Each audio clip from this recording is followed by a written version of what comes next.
The city streets were quiet that evening, the rhythmic hum of distant traffic blending with the occasional murmur of late-night pedestrians.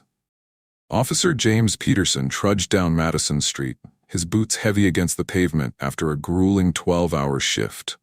His uniform clung to him, stiff with the weight of the day's events, and all he could think about was collapsing into his bed.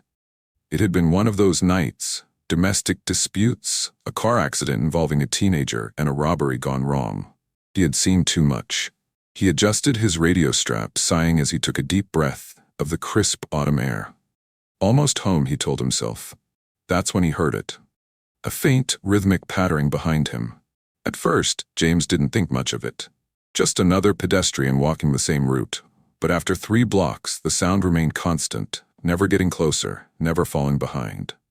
He turned his head slightly, glancing over his shoulder. There, a few paces away, a scruffy little dog followed him.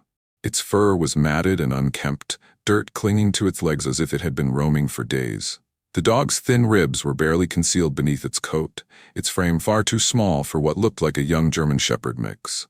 James furrowed his brow. "Go on. Get home," he muttered, waving his hand dismissively. The dog froze, ears perked up. But it didn't run. Instead, it tilted its head, watching him with soft brown eyes. There was something about its gaze, something almost desperate. James sighed. He wasn't supposed to have pets in his building, and he definitely wasn't in the mood for a stray. But as he turned and kept walking, the dog resumed its quiet pursuit. Block after block, each time he turned around, there it was. By the time James reached his apartment complex, his frustration was growing. The dog wouldn't stop following him, and something about its persistence made him uneasy. Finally, he stopped walking. "All right, buddy," he muttered, rubbing his temple. "What's your deal?" The dog hesitated, as if uncertain about whether to come closer. James knelt down, extending his hand slowly.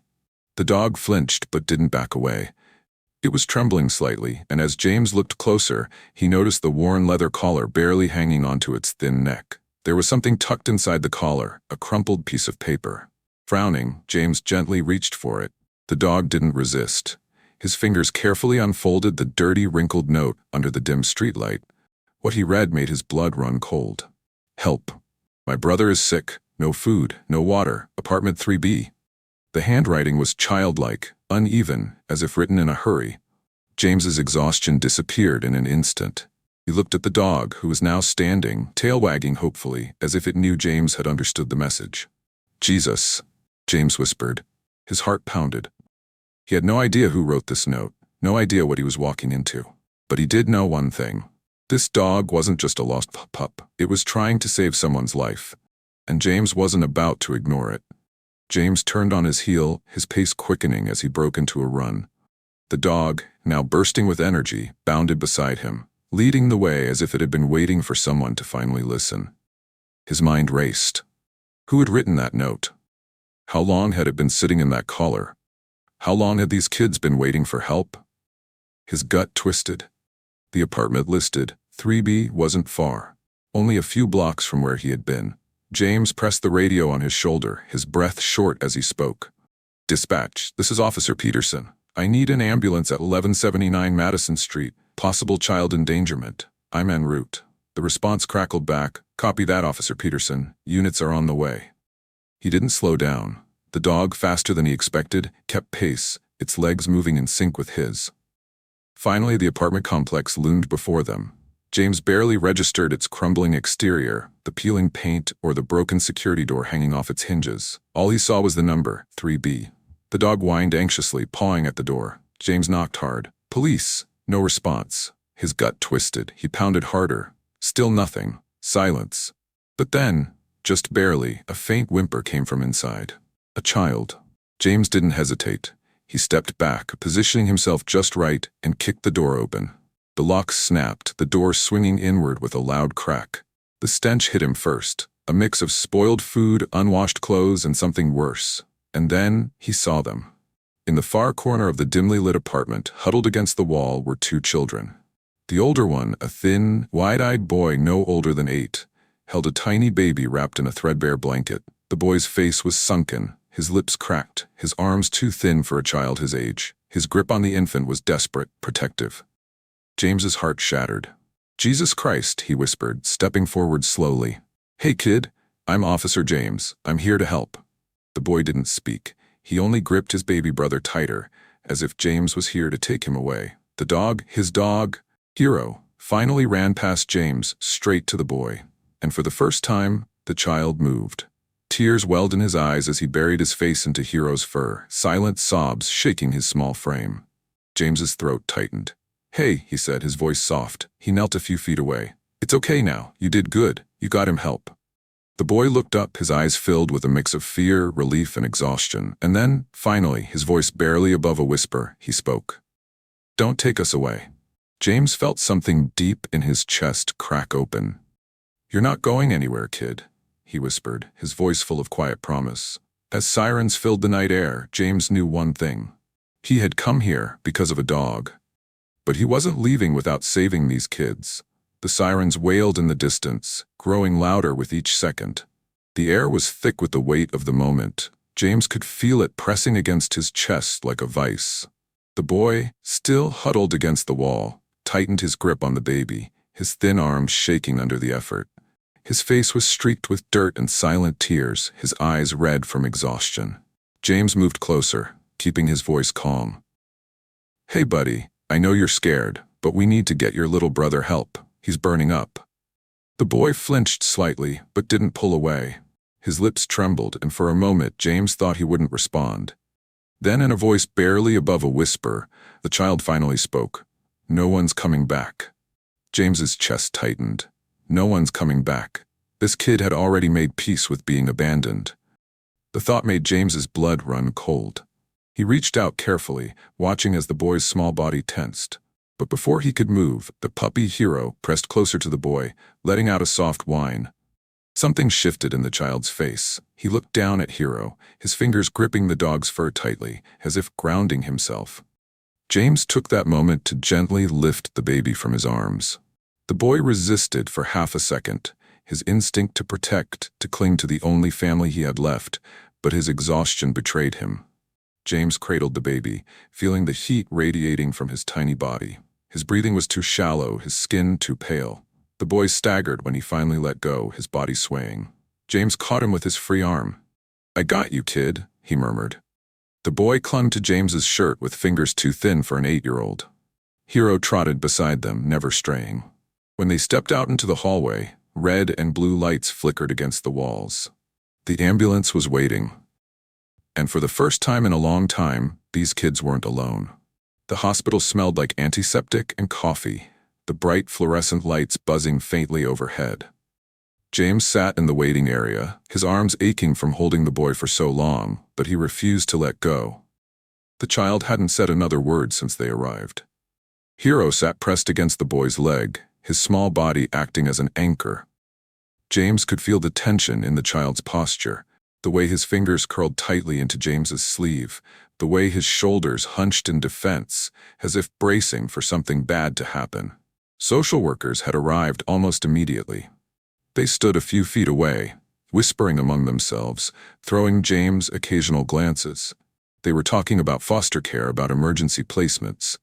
James felt the boy tense even more when they approached.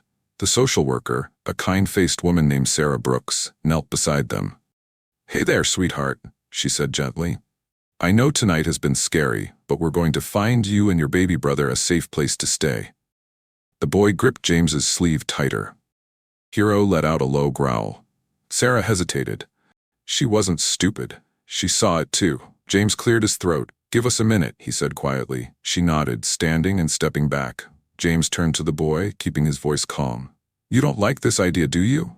The child didn't answer, but the way his lip quivered, the way his small fingers shook, James already knew. He took a deep breath. This was insane. He wasn't a parent. He wasn't prepared. But when he looked at the boy, his small body curled into himself, the way he was trying not to cry, the way Hero refused to leave his side, James knew there was only one answer. He exhaled and turned to Sarah. "I'll take them." Sarah's eyes widened. "Officer Peterson, that's—" "I know," James cut in. His voice was firm, steady. "But you see what's happening here. He won't trust anyone else, and He looked at the boy again. I can't just leave them." Silence stretched between them. Then, finally, Sarah sighed. "You know this isn't a small decision," she said. "Fostering is complicated. There are background checks, home visits, paperwork." "Then let's get started," James said. She studied him for a long moment, then she smiled. "All right," she said. She crouched in front of the boy again, her tone softer. "How about that, sweetheart? Would you like to go with Officer James?" The child didn't nod, didn't speak, but his grip on James's sleeve didn't loosen, and that was answer enough. James's house wasn't anything fancy. A modest one-story with worn furniture and coffee stains on the counter. It was a house meant for one person, not for a child. But as James carried the sleeping boy inside, with Hero at his feet and a crib set up for the baby, he realized something. This wasn't just his house anymore. He set the boy down on the couch, pulling a blanket over him. Hero immediately jumped up, curling beside him. For the first time that night, the boy's shoulders relaxed.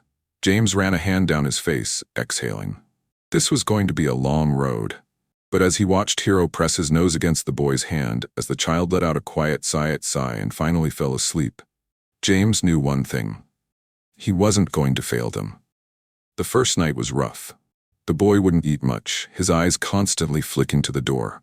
James found food hoarded under his pillow the next morning. Hero never left his side. James let the kid set the pace. He didn't push, didn't demand answers, and slowly, small things started to change. The boy started eating at the table instead of sneaking food. He started responding to questions, one word at a time, but it was progress. And one night, when James passed by his room, he found Hero curled up beside the boy in bed. Not on the floor, in the bed. James swallowed hard. It was small, but it meant everything. Because for the first time, the boy felt safe enough to sleep without fear. Noah stood at the school entrance, his backpack hanging loosely from one shoulder, his small hands clenched into fists. The morning air was crisp, and the distant hum of car engines mixed with the sound of children laughing and chatting as they hurried into the building. James crouched beside him, adjusting the boy's backpack. "You ready, buddy?" Noah didn't answer. His eyes stayed locked on the shoes of the kids in front of him, not daring to look up. Hero wasn't allowed inside the school, which made the whole thing 10 times worse. The dog sat beside them, his ears flicking with anticipation, tail resting motionless against the pavement. He seemed to sense Noah's anxiety, leaning closer to nuzzle his arm. Noah's fingers instantly found Hero's fur, gripping tightly. James noticed the way Noah's breathing changed, how his shoulders tensed every time a loud burst of laughter echoed through the open doors. James sighed softly. "Listen, kid," he said. "I know this is scary, but I promise you I'll be right here when school's out." Still, nothing. Then James pulled something from his pocket, a small folded note. Noah glanced at it, suspicious. James handed it to him. "If you ever feel lost or scared, just read this," James said. Noah hesitated before unfolding the paper. Inside, James had written in bold, simple letters, "You're braver than you think. I'll always come back for you. James." Noah stared at the note for a long time. Then, ever so slightly, he gave a small nod. James exhaled in relief. The school bell rang. With one last glance at Hero, Noah slowly walked inside, disappearing into the crowded hallways. Hero whined softly. James ruffled the dog's ears. "Yeah, I don't like it either, buddy." Noah's first few days of school were brutal. He kept to himself, sitting alone at lunch, avoiding eye contact with his classmates. At recess, he would linger near the fence, watching the other kids play but never joining in. He never spoke unless directly asked a question. Even then, his answers were short and quiet. His teacher, Miss Chen, noticed. "Noah's a bright boy," she told James during a check-in, "but he doesn't engage with the other kids. He's on edge, like he's waiting for something bad to happen." James sighed, rubbing the back of his neck. "Yeah, that's kind of his thing." But it wasn't just nervousness. It was survival. Noah wasn't just shy, he was watching, waiting, trying to figure out if this place was safe. And James couldn't blame him. By the end of the first week, James noticed something else. Noah wasn't just avoiding kids, he was being avoided. Whispers followed him in the hallways. Stares lingered when he walked by. And then, one afternoon, James got a call from the school. Noah had gotten into a fight. James's stomach dropped. When he arrived, he found Noah sitting outside the principal's office, his jaw clenched, his knuckles red. Hero, who had come along for pickup, immediately pressed against Noah's legs, sensing his distress. The principal, a stern woman with glasses, frowned. Noah punched another student. James sighed, rubbing his temple. Why? The principal adjusted her glasses. Noah didn't explain, but the other boy claims he just attacked him out of nowhere. James turned to Noah, his voice steady. That true, kid? Noah's lips pressed together in a thin line. For a moment, James thought he wouldn't answer. But then, in a barely audible whisper, Noah muttered, He kicked Hero. James's blood ran cold. He knelt down, looking Noah in the eyes. Someone hurt Hero? Noah's fists tightened. James turned back to the principal. You believe the other kid now? The woman pursed her lips, uncomfortable. We'll look into it. James stood, placing a firm hand on Noah's shoulder. You let me handle this, he said softly. You don't have to fight alone anymore. Noah didn't reply, but for the first time, he didn't pull away from James's touch either. The fight earned Noah a week of silent treatment from most of the kids. James hated seeing him retreat further into his shell. So one evening, he brought home a brand new soccer ball. Come on, James said, heading outside. Let's see what you got. Noah hesitated. But then, Hero dashed forward, playfully nudging the ball with his nose. Noah's lips twitched. Not quite a smile, but close. Slowly, hesitantly, he kicked the ball back. What started as gentle taps turned into a full game, with Hero darting between them, barking excitedly. And then, Noah laughed. Not just a small chuckle. A real, full laugh. James froze, because it was the first time he had ever heard it. And God, it was the best sound in the world. A week later, James sat in the waiting room of a therapist's office, watching Noah fidget in his seat. Hero wasn't allowed inside, and without the dog, Noah looked smaller. James saw his knuckles turn white as he gripped his sleeves, saw the way he stared at the floor, shoulders tense. He wasn't just nervous. He was terrified. James placed a hand on his back, warm and steady. You don't have to say anything you don't want to, he murmured. Just sit and listen. That's it. Noah swallowed hard but nodded. When the therapist called his name, he hesitated. But then James gave a small nod, and Noah finally stood. James watched as he disappeared into the office, his heart aching with something he couldn't name. Because this, all of it, wasn't just about helping Noah heal. It was about teaching him he didn't have to fight alone anymore. The house was quiet that evening. James sat at the kitchen table, sorting through paperwork. A cup of coffee had long gone cold beside him, forgotten in favor of the never-ending stack of forms related to Noah and Lucas's foster care process. It had been months since that first night, the night a starving puppy had led him to 2 abandoned kids. Now, Hero lay curled up by the fireplace, his eyes half closed in contentment. In the living room, Noah sat on the floor with Lucas, carefully stacking blocks as the baby clapped excitedly. It was a sight James never grew tired of. Noah smiling, Lucas giggling, Hero watching over them like a guardian. It was peaceful, until the phone rang. James stiffened. He didn't recognize the number, but something about it made his stomach twist. He stood, stepping into the hallway before answering. Hello? There was silence on the other end. Then, a hesitant, familiar voice. Is Noah okay? James froze. His grip on the phone tightened. He knew this voice. Noah's biological mother. She was calling. After all this time, James glanced toward the living room. Noah hadn't heard. He was still laughing at something Lucas had done, unaware that the past he had been running from was now reaching out to find him. James turned away, lowering his voice. Why are you calling? I've been trying to get better, the woman stammered. I know I made mistakes, but... You didn't just make mistakes, James cut in, his voice cold. You abandoned them. Silence. Then, a quiet plea. I just want to see my son. James closed his eyes, exhaling slowly. This wasn't his decision to make. It was Noah's. But was he ready? Would he ever be? And what if this shattered all the progress he'd made? James's chest tightened. For the first time in a long time, he was afraid for Noah. James didn't tell Noah about the call that night or the next day. He debated whether to tell him at all. But he knew keeping it a secret would only make things worse. So one evening, after dinner, he sat Noah down. The boy immediately tensed. What's wrong? Noah asked, his voice small. James sighed, running a hand through his hair. Your mother called. The color drained from Noah's face. Hero, sensing the shift in emotion, immediately pressed against his side. Noah's hands curled into tight fists in the fabric of Hero's fur. James watched him carefully. She says she wants to see you. Noah didn't move, didn't blink. For a long time, he just stared at the floor. Then, finally, in a voice so quiet, James almost missed it, he whispered, "Does she mean it?" James's chest ached, because Noah wasn't asking if he should see her. He was asking if she would leave him again. James took a deep breath. "I don't know, kid," he was honest, "but you don't have to see her if you don't want to." Noah's jaw tightened, then slowly he shook his head. "I don't want to." And just like that, it was decided. James nodded. "Okay." But he couldn't shake the feeling that this wasn't over. And he was right. It happened 2 weeks later.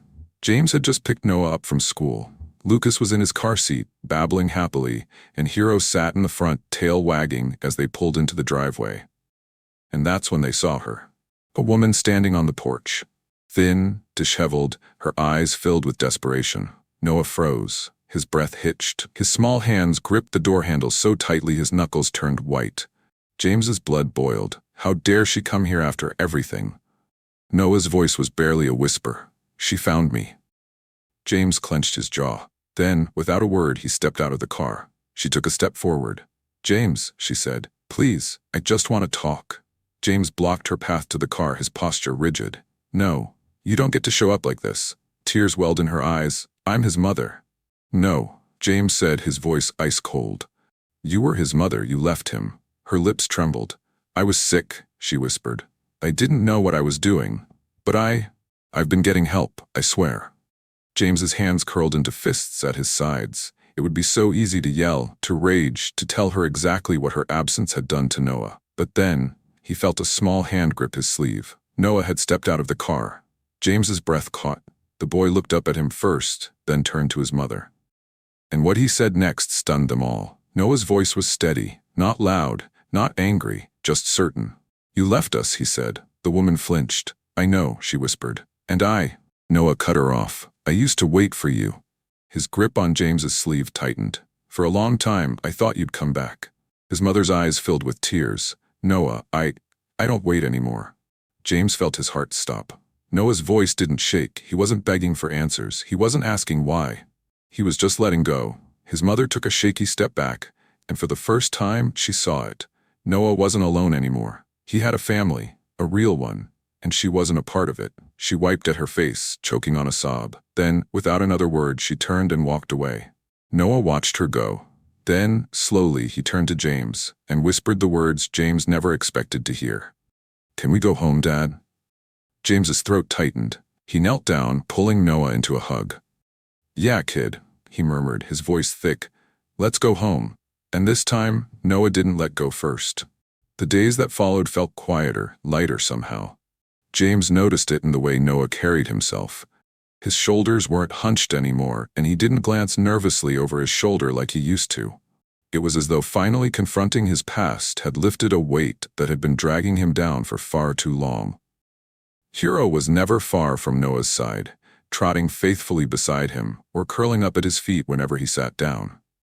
Even Lucas seemed to pick up on the change, clapping his chubby hands excitedly whenever Noah walked into the room. For the first time in a long time, it felt like they could just be a family.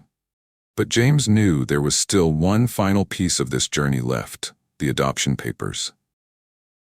It was a sunny Saturday morning when James sat Noah down at the kitchen table, a small envelope in his hands. Noah looked up from his cereal, his eyebrows furrowing in concern. "What's that?" James smiled, sliding the envelope across the table.